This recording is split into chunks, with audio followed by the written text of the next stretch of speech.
est important quand vous choisissez une batterie, c'est de bien considérer deux choses, la capacité et la puissance de charge et de décharge.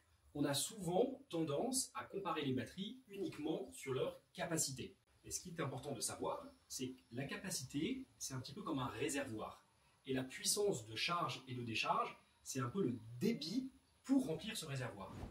Et donc, si vous avez une capacité qui est très importante, mais que vous avez une toute petite puissance de charge ou de décharge, le risque, c'est que vous n'arriviez pas à remplir suffisamment vite la batterie alors que vous avez une forte production solaire, ou à contrario, que vous ne soyez pas capable de décharger suffisamment la batterie et donc que vous puissiez alimenter les équipements de votre maison.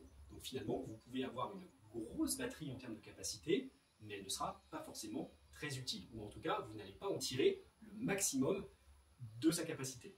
Et donc l'avantage avec la BIM batterie, c'est que vous avez une forte capacité et une forte puissance de charge et de décharge.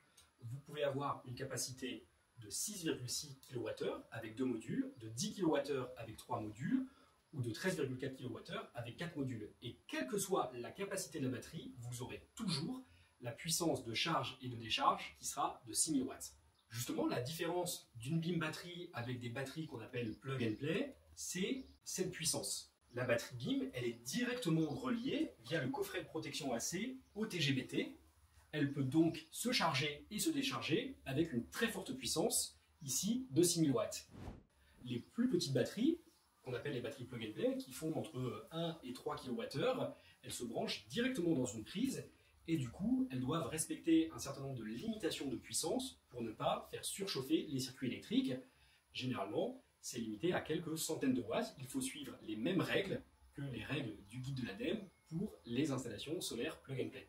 Et donc, c'est important de bien mettre en relation la capacité de la batterie et sa puissance de charge et de recharge et de vérifier que son installation solaire permettra bien de tirer parti du maximum de sa capacité.